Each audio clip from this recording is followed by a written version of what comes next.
Chemistry का नीरस lecture सुनते हुए नींद से आंखें बोझिल होने लगी थी। मैं क्लास में लास्ट बेंच पर बैठा हथेली पर गाल टिकाए आंखें खोले हुए सो रहा था। तभी पीछे के दरवाजे से बायोलॉजी के छात्र छात्राएं क्लास में आए और खाली पड़ी बेंचेस पर बैठ गए। मेरी बगल में एक गुलाबी रंग लहराया और सांसों में ताज़ा गुलाबों की सुगंध भर गई। मैं एकदम से सचेत होकर बैठ गया, एक अच्छे विद्यार्थी की तरह। गणित और बायोलॉजी के छात्रों की केमिस्ट्री की कक्षाएं और प्रैक्टिकल साथ में ही होते थे। गुलाब की सुगंध को सांसों में भरते हुए मैंने कनखियों से उसकी ओर देखा। वो कोई अजनबी लड़की थी। आज से पहले उसे कभी नहीं देखा। शायद कोई नया एडमिशन है। असमंजस की स्थिति में थोड़ी देर वो बोर्ड को देखती रही, फिर मुझसे पूछने लगी कि कौन सा चैप्टर पढ़ा रहे हैं। तीसरी यूनिट, दूसरा चैप्टर मैग्नीशियम के बारे में पढ़ा रहे हैं। बताते हुए मैंने क्षण भर को उसकी ओर देखा। हमारी आंखें टकराईं। गुलाबी सूट में वो खुद एक प्यारा सा गुलाब लग रही थी। गुलाबी दुपट्टे की आभा में दमकता गोरा रंग, माथे पर छोटी सी गुलाबी बिंदी। जाने क्यों मुझे ओस में भीगे नर्म गुलाब का ख्याल आ गया। अचानक ही मेरी नींद उड़ गई और मेरा सारा वजूद उसके सानिध्य की ओर केंद्रित हो गया। पहले नींद के कारण पढ़ने में मन नहीं लग रहा था और अब आंखें तो बोर्ड की तरफ थीं, मगर ध्यान पूरा उसकी ओर था। क्लास खत्म हुई तो मैं देर तक उस दरवाजे को देखता रहा जहां से वो बाहर गई थी।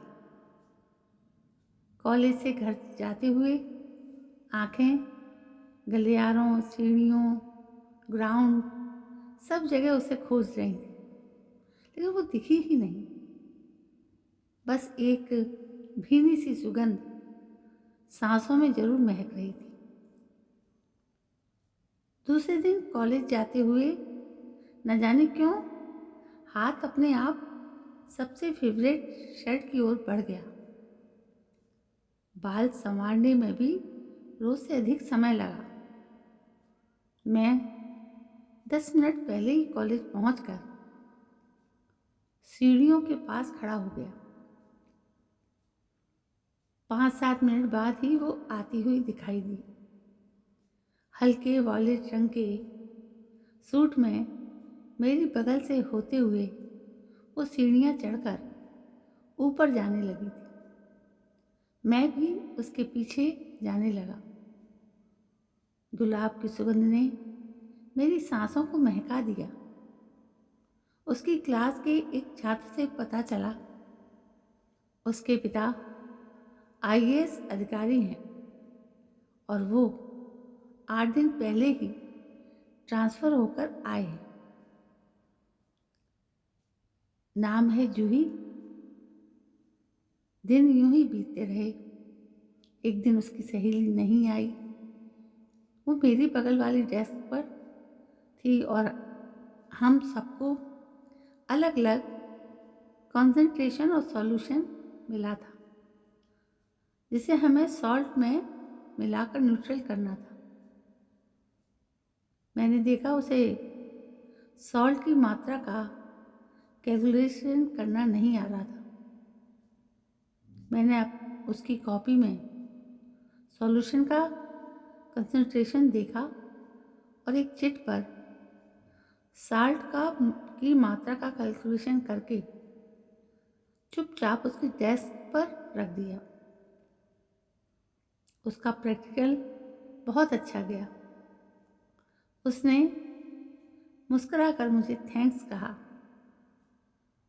कितनी मीठी थी उसकी मुस्कान। उसके बाद से मुझे देखकर उसके होठों पर हमेशा मुस्कान आ जाती थी। उस साल सेकंड ईयर की परीक्षा के बाद गर्मी की छुट्टियां बड़ी जानलेवा थी।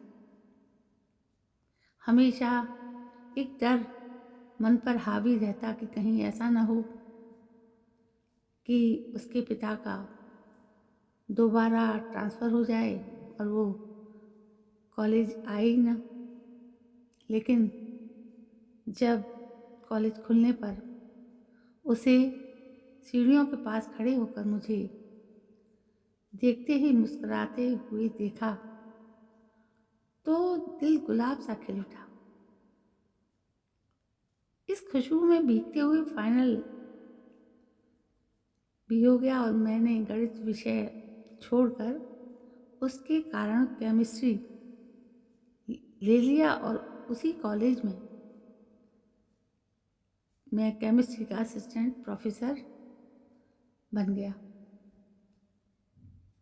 आज भी लैब में सॉल्ट्स की गंध के बीच पिछले 20 वर्षों से एक ताज़ा गुलाबी खुशबू से मन महकता रहता है। कॉलेज आते हुए रोज़ हम साथ आते हैं और वो हमारे साथ आती है। वो बॉटनी पढ़ाती है। मैं आज भी क्लासरूम गलियारों और सीढ़ियों के पास उस खुशबू में भीगता रहता हूँ। बस फ़र्क इतना ही है कि अब वो गुलाबी सुगंध मेरा जीवन और घर भी महका रही है। तो दोस्तों, कैसी लगी आपको ये कहानी? ये कहानी अच्छी लगी हो तो प्लीज़ लाइक, शेयर और कमेंट ज़रूर करें और मेरे चैनल को सब्सक्राइब करना ना भूलें।